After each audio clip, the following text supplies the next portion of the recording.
같이 하여 라는 제목으로 말씀의 은혜를 나누도록 하겠습니다. 우리 따라 보실까요? 다 마음을 같이 하라. 네. 우리 시베리아나 북극에서 아주 추운 날씨를 가리켜서 Three Dog Night라고 부른다고 합니다. 세 마리의 개가 밤을 지낸다는 얘기죠. 이 보통 시베리아에 살고 있는 썰매개들은 영하 50도의 추위에도 견딜 수 있을 정도인데 얼마나 추웠으면은 이 개가 세 마리씩 모여서 웅크리고 있겠는가 하는 것이죠. 오늘 본문의 이 베드로 전서에 나오는 이 교회의 이 영적인 상황이 바로 Three Dog Night이라고 부를 만큼 그렇게 아주 추웠던 상황이었음을 우리가 이해할 필요가 있습니다. 우리 요즘 IS 테러리스트에 의해서 특별히 이 기독교가 핍박을 받고 있습니다만은 이 초대교회 당시는 이런 소수 집단에 의한 핍박이 아니라 아주 대대적으로 국가적으로 받는 핍박이었기 때문에 그 핍박은 이루 말할 수 없었다는 것입니다. 이 소망을 주고 위로를 주기 위하여 이 베드로전서가 쓰인 것이죠. 그래서 1장 6절에도 보시면은 그러므로 너희가 이제 여러 가지 시험으로 말미암아 잠깐 근심하게 되지 않을 수 없었으나 또 4장 13절을 보시면은 너희가 그리스도의 고난에 참여하는 것으로 즐거워하라. 이런 표현을 통해서 당시 초대교회가 받았던 그 핍박 어떠한 것인지를 우리가 짐작해 볼 수가 있는 것이죠. 중요한 것은 이 초대교회가 이런 핍박을 당할 때에 이런 고난을 당할 때에 이것을 어떻게 견뎌낼 수 있었을까? 이걸 어떻게 이겨냈는가 하는 것이죠. 거기에 대해서는 유적물을 통해서 우리가 초대교회의 상황을 우리가 알아볼 수가 있는데 소아시아를 통치하던 로마 총독 플립이라고 하는 사람이 로마 황제 트라이안에게 보낸 보고서가 발견돼서 지금까지 보관되고 있다고 합니다. 근데 거기 보시면은 그런 내용이 쓰여져 있습니다. 황제시여, 저는 그리스도인들에게 들키지 않기 위해서 제 부하 중 몇 사람을 완전한 그리스도인으로 만들었습니다.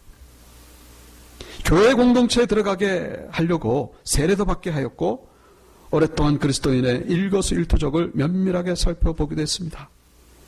부하들의 보고에 따르면 그들은 밤이건 낮이건 모일 때마다 그들의 신이신 예수 그리스도를 노래한다고 합니다. 또 많은 양을 소비하는 것은 아니지만 어쨌든 자주 빵을 떼고 포도주를 마시면서 기뻐하고 즐거워한다고 합니다. 참으로 이해할 수 없는 것은 그들이 자신들을 괴롭히는 사람들을 위해서도 기도한다는 것입니다. 황제시여, 그들은 로마의 관리들을 위해서 그리고 황제 폐하를 위해서도 기도하고 있습니다. 무엇보다 분명한 사실은 그들이 서로 사랑하고 있다는 것입니다. 이게 그때 상황의 초대교회의 상황이었다는 것을 알 수가 있죠. 여기서 우리가 분명히 세 가지를 알 수가 있죠. 초대교회는 첫째, 이 고난 속에서 핍박 속에서 예수님을 뜨겁게 사랑했다는 것입니다. 두 번째는 성도끼리 서로 뜨겁게 사랑했다는 것이죠. 그리고 마지막 세 번째는 뭡니까? 핍박하는 자를 위해서 기도하는 것이 바로 초대교회의 모습이었다는 것이죠. 오늘 우리는 마찬가지로 영적으로 아주 추운 시대를 살아가고 있습니다. 여러 가지로 외적으로, 내적으로, 개인적으로, 교회적으로 그런 많은 고난과 시련 가운데에서 어떻게 이것을 이겨낼 수 있겠는가? 우리는 초대교회의 모습을 닮아야 된다는 것이죠. 그래서 오늘 본문에 첫 번째로 하시는 말씀, 그게 뭡니까? 바로 8절에 나오죠. 너희가 다 마음을 같이 하라는 것입니다. 너희가 다 마음을 같이 하라. 여기서 마음을 같이 하라. 이 하나가 되라 그런 얘기죠. 이 하나가 된다는 것을 우리가 오해하지 마시기 바랍니다. 그냥 획일적으로 하나로 그냥 통일해라. 이런 의미가 아니죠. 그런 차원에서 본다면 아마 북한이 우리 남한보다 더 하나가 됐다라고 말할 수 있습니다.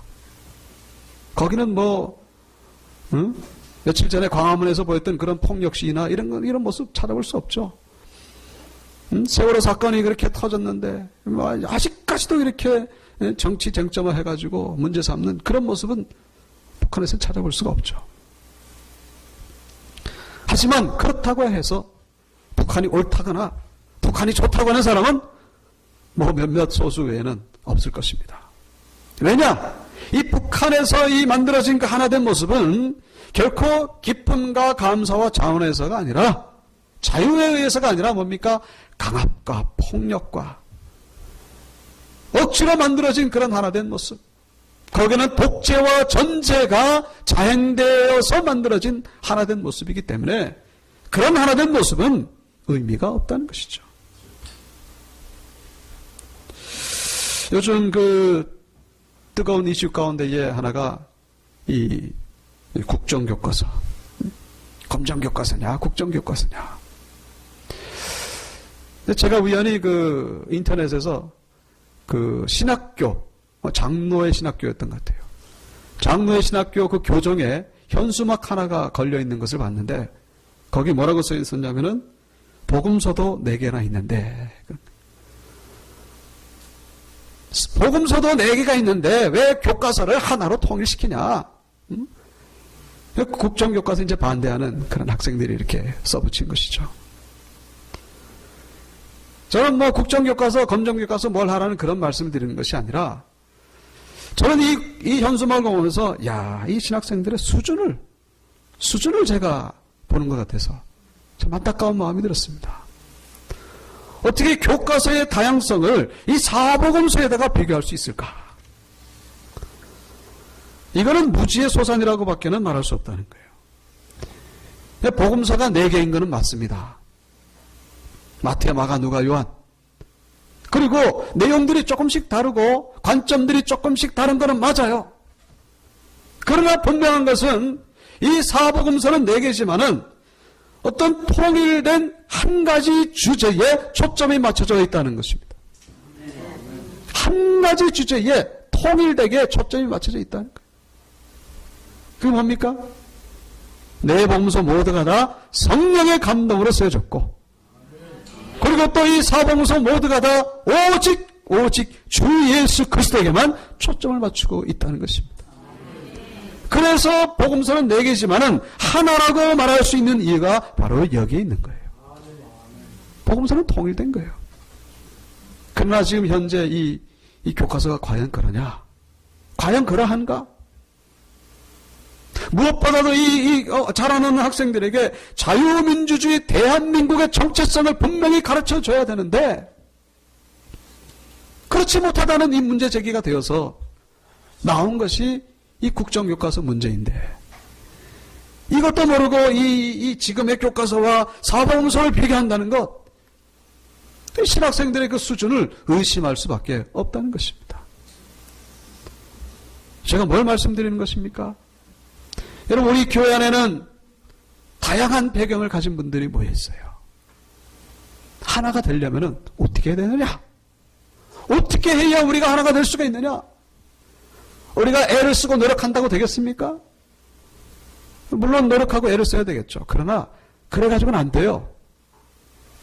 우리가 하나 될 수 있는 길은 오직 한 가지밖에 없어요. 그건 뭐냐? 각자 모두가 다 예수 그리스도에게 초점을 맞추고 각자 모두가 다 주님과 하나가 될 때에 비로소 모두가 하나가 될 수가 있다는 거예요.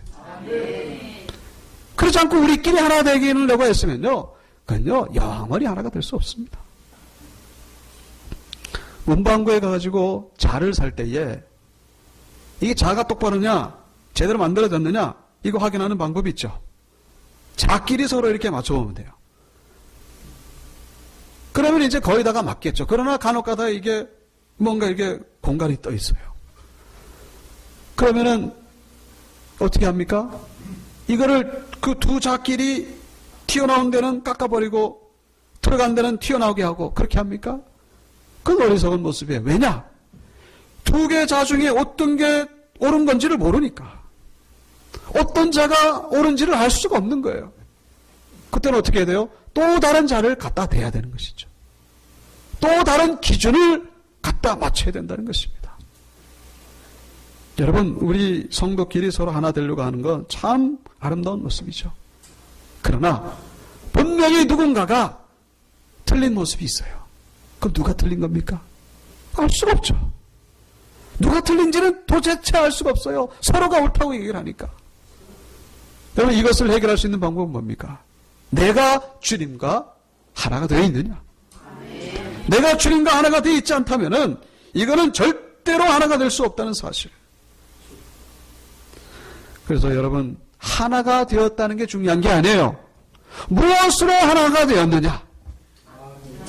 그들의 공통 관심사가 뭐냐? 진정으로 예수 안에서 하나가 되지 않았다면 그 하나 되면 의미가 없다는 거예요. 그 하나 되면 도리어 하나님을 대적할 수 있는 하나가 될 수 있다는 사실을 우리가 잊어서는 안 된다는 것입니다. 그래서 바라기는 우리 온육교회는 모두 각자가 다 예수님에게 맞추시고 예수님과 하나가 되시고 그래서 모두가 하나가 되기를 주의 이름으로 축원합니다. 그래서 우리가 이 마음을 같이 하고 하나가 될 때에 계속해서 이어지는 모습이 있죠. 그게 바로 8절에서 계속 나옵니다. 동정하며 형제를 사랑하며 불쌍히 여기며 겸손하며. 이게 다 뭡니까? 이게 사랑한다는 것이죠. 사랑하는 모습. 서로 불쌍히 여겨주고 서로 기뻐할 때는 같이 기뻐하고 슬퍼할 때는 같이 슬퍼하고 특별히 겸손한 모습으로 우리가 사랑해주는 모습. 이것이 바로 주님이 기뻐하시는 사랑의 공동체라는 것이죠. 요즘 서두에서 말씀드린 대로 이슬람 극단주의자들의 그 테러 때문에 아주 그 지구촌이 몸살을 앓고 있습니다. 어제는 또 이 아프리카 말리라고 하는 나라의 수도 호텔에서 인질 납치극으로 또 27명이 사망했다고 하는 그런 기사를 본 적이 있습니다. 이 테러리스트들은 그 테러를 저지를 때 아예 죽기로 작정을 했어요. 체포될 것까지 다 생각하고. 근데 이들이 자폭할 때에 외치는 한마디 말이 있죠. 알라 아크바르. 알라는 위대하다. 그런 얘기예요. 여러분, 8살 난 소녀 아이를 참수를 하며 살아있는 사람을 산채로 불태우면서 그러면서 알라는 위대하다. 이게 얼마나 모순된 얘기입니까? 8살 난 아이를 참수하는 그 알라가 위대하냐? 이거는 이런 모순이 없는 거예요. 우리는 이런 모습을 통해서 이 알라는 정말로 가짜구나. 이 이슬람은 정말로 이게 잘못된 종교구나 라는 것을 알 수가 있죠. 여러분, 이 종교라고 하는 것은 기본이 뭡니까? 평화고 비폭력이고 질서고 희생입니다. 근데 지금 그런 모습이 없는 거예요. 우리가 이 교회 안에서 사랑한다고 하지만은 그러나 우리가 빠지기 쉬운 함정이 있습니다. 그래서 그 기독교 신앙 잡지 무디지라고 하는 책에 그런 글이 실린 적이 있습니다. 교회를 분열시키고 망하게 하는 10가지 대표적인 사례. 첫째, 교회 내 특정 교인의 요구사항에만 철저하게 초점을 맞춰라. 둘째, 교회 안에 떠도는 모든 소문과 비평을 다 귀담아 들으라. 셋째, 목회자의 약점만 찾아내 이야기하라. 네 번째, 사랑 안에서 결코 참된 것을 말하지 말아라. 불평, 불만의 씨를 마음속 깊이 간직해 두어라. 남을 용서하되 오직 스스로 잘못을 시인하는 자만 용서하라. 가려서 용서하라는 것이죠. 자신의 죄는 덮어두고 위선으로 가장하라. 공중기도 시간을 통하여 교회에 대한 불만을 다 토해내라. 수단과 방법을 가리지 말고 항상 이기기에 힘써라. 하나님이 당신에게 교회를 분열시키라는 사명을 주셨다고 믿고 행하라. 이게 뭐라고요? 교회를 망하게 하는, 교회를 무너뜨리게 하는 10가지 계명이라는 것이죠. 우리가 예수 안에서 하나 되어 살아난다고 하지만은 이 마귀가 가져다 주는 함정의 덫에 걸린 모습을 우리는 너무나 쉽게 발견할 수 있다는 거예요. 특별히 여기 9번째, 수단과 방법을 가리지 말고 항상 이기기에 힘쓰라. 내 주장을 포기하지 말고 그냥 이기라는 거예요. 이기다 보면 어떻게 되는 거예요? 그러면 싸움이 벌어지는 것이고, 바로 지금 상황에서 벌어지는 이슬람 극단 테러주의자들의 빠진 함정이 바로 이와 같다는 것이죠. 이기려고 수단과 방법을 가리지 않는 그런 모습을 우리가 볼 수 있게 된다는 것입니다. 우리 연육교회는 정말로 주님의 사랑으로 하나 되는 그런 모습이 있기를 축원합니다. 하나님이 교회를 세우셨어요. 교회를 세워가는 사명이 우리에게 주어졌다는 사실을 잊어서는 안 된다는 것이죠. 나의 이 말이, 나의 이 행동이 과연 교회를 세우는 데에 정말로 도움이 될 것인가? 아니면 교회를 세우는 데에 걸림돌이 될 것인가? 우리는 늘 생각하면서 이 교회 생활, 신앙생활을 해야 된다는 것이죠. 마지막으로 이 9절의 말씀, 이 진정 예수 안에서 하나 된 모습을 우리에게 보여주고 있는데 바로 원수를 사랑하라는 것입니다. 악을 악으로 욕을 욕으로 갚지 말고 도리어 복을 빌라. 이를 위하여 너희가 부르심을 받았으니 이는 복을 이어받게 하려 하심이라. 우리가 부름받은 목적이 여기 있다는 것이죠. 궁극적인 목적이 뭐예요? 원수를 사랑하는 자가 되라는 것입니다. 우리를 사랑하고 우리에게 잘해주고 하는 사람을 사랑하는 것, 그거 못하는 사람이 어디 있습니까? 그건 짐승도 할 수 있습니다. 여러분, 내 마음에 맞는 사람만 사랑하려고 하지 마시고 그거는 예수의 사랑이 아니라는 사실이죠. 내가 바로 예수님에게 맞는 사람이 되도록 우리는 힘써야 된다는 것입니다. 내 마음에 맞는 사람만 사랑하면요, 이건 또 다른 파벌이 생길 수가 있어요.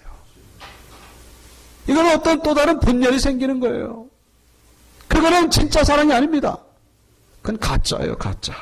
마귀에게 속는 것입니다. 서두에 말씀드린 대로 초대교회는 핍박을 받는 가운데에 이 로마 정부를 향하여 축복 기도를 했다는 것을 우리에게 보여주고 있죠.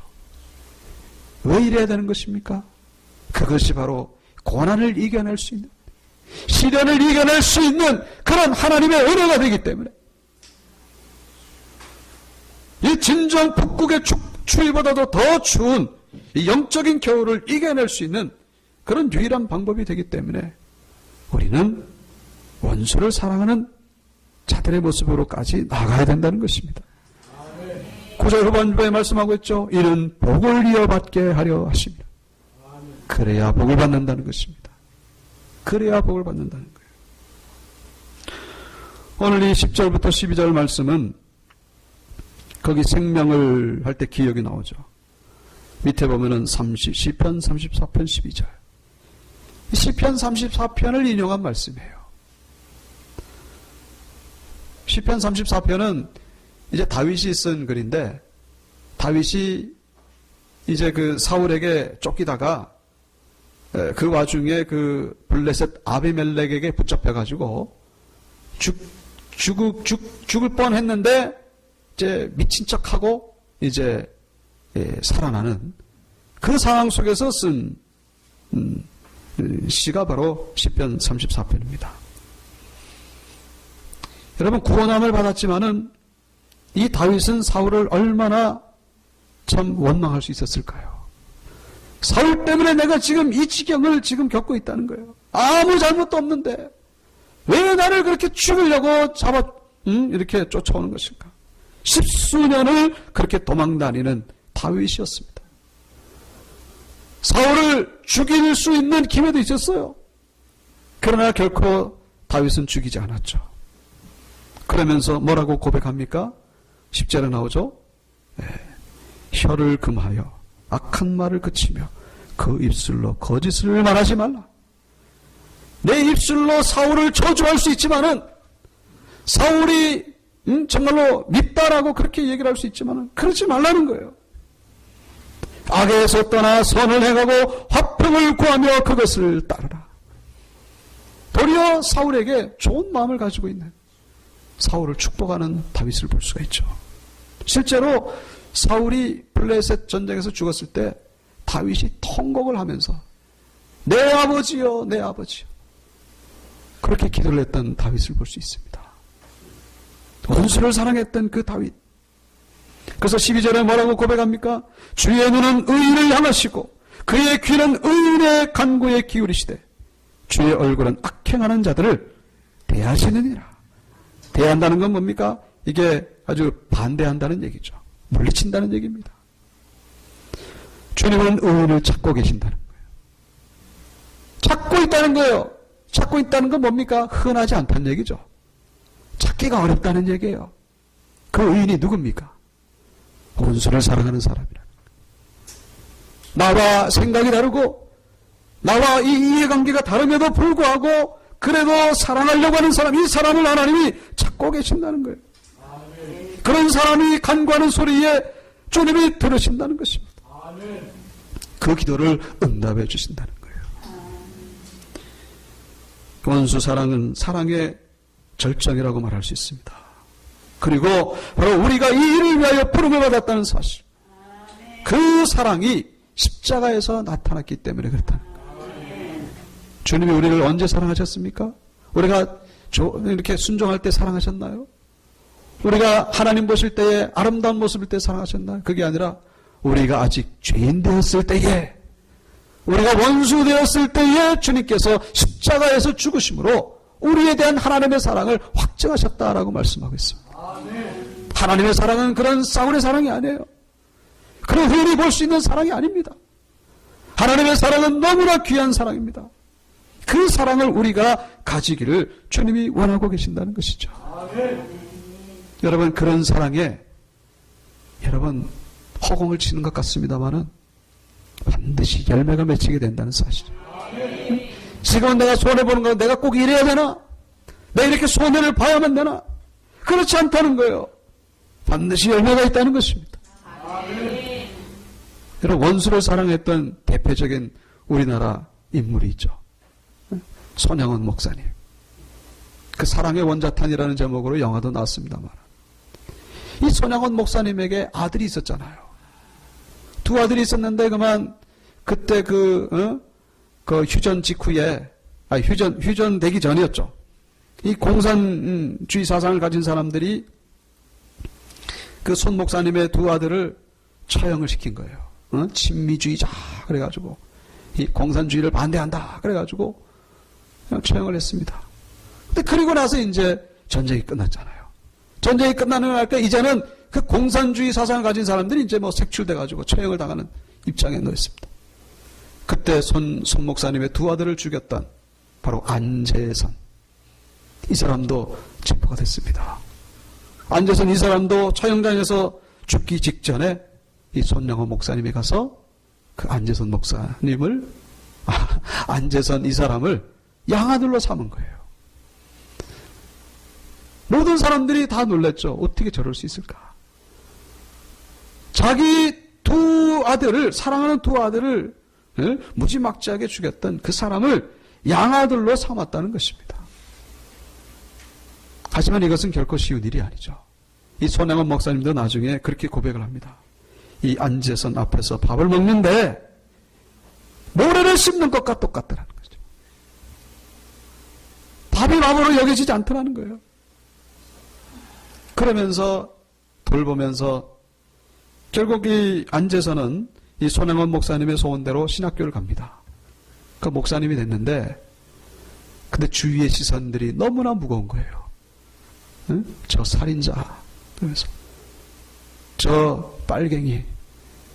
그래서 결국은 목회를 그만두고 저 남쪽에 내려가서 이 양식업을 합니다. 그러면서 이제 그 수산업에 종사하다가 결국에는 나중에 이제 그 가족들이 이끌고 서울에 올라와가지고 암으로 쓸쓸하게 이제 생을 마감하게 됩니다. 아무것도 없던 것 같잖아요? 손양원 목사님이 그렇게 씨를 뿌렸는데 그렇게 암으로 그냥 쓸쓸히 죽어가면은 헛수고인 것처럼 보이겠지만 그렇지 아니하고 이 안재선, 나중에 목사님 됐죠? 이 목사님이 그 안경선이라고 하는 아들을 남기고 세상을 떠나게 됩니다. 근데 안경선 이 아들은 이 아버지에 대한 내막을 전혀 몰라요. 전혀 모르고 이렇게 생활하다가 나중에 이 그 손양원 목사님 그 동생분을 통해서 그 책을 하나 건네받는 거예요. 책을 건네받아가지고 그 책을 통해서 자기가 누구며 자기 아버지가 누군가를 비로소 알게 됩니다. 그때부터 삶이 또 힘들어지기 시작하는 거예요. 저 살인자의 아들. 그러면서 자기도 마치 이 빨갱이의 그 아들인 것처럼 그렇게 고난을 당하게 됩니다. 그런데 이분이 나중에 병을 얻어가지고 폐 한쪽을 잘라내게 돼요. 안경선 이분이. 근데 이 잘라내는 과정 속에서 이 하나님의 은혜를 체험하게 됩니다.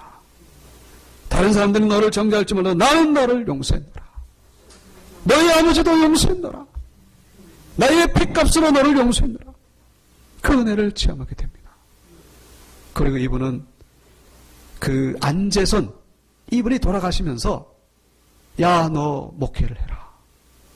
그 유언이 머릿속에 떠오른 거예요. 그때는 이해가 되지 않더라는 거예요. 왜 아버지가 나한테 저런 얘기를 할 수 있을까? 비로소 그 유언이 생각나서 결국 목회를 하게 됩니다. 그래서 지금은 아주 활발하게 활동을 하시죠. 그리고 이 손양원 목사님을 롤 모델로 삼는 거예요. 목회자의 모델. 지금 이 시대에 필요한 것은 손양원 목사님의 사랑의 정신입니다. 양할아버지잖아요. 양할아버지. 그의 삶이 비록 힘들고 어려웠지만 이제는 모든 것이 정리가 된 거예요. 이분을 통해서 지금 이 손양원 목사님의 이 사랑의 이 정신이 증거되는 데에 아주 귀하게 쓰임받고 있는 것을 제가 신문기사를 통해서 본 적이 있습니다. 손양원 목사님이 뿌린 그 원수사랑의 씨앗이 열매로 맺힌 것을 볼 수가 있습니다. 어떻게 이렇게 열매를 맺힐 것이라고 누가 생각했겠는가 하는 것이죠. 말씀을 마치겠습니다. 사랑하는 오늘교회 성도 여러분, 나에게 정말로 필요한 것이 무엇입니까? 나오시죠? 우리에게 필요한 것이 정말로 건강입니까? 물질입니까? 아니면 명예입니까? 다 중요하겠지만은 예수 그리스도의 사랑으로 온전히 채워지는 우리 모두가 되어야 될 줄로 믿습니다. 이것이 바로 나를 살리고 교회를 살리고 그리고 북극의 추위 같은 이 추운 시대를 이길 수 있는 강력한 힘이 된다는 사실을 기억하시고 주님 안에서 마음을 같이 하는 하나님이 기뻐하시는 교회를 세워가는 우리 모두가 되기를 주의 이름으로 축원합니다.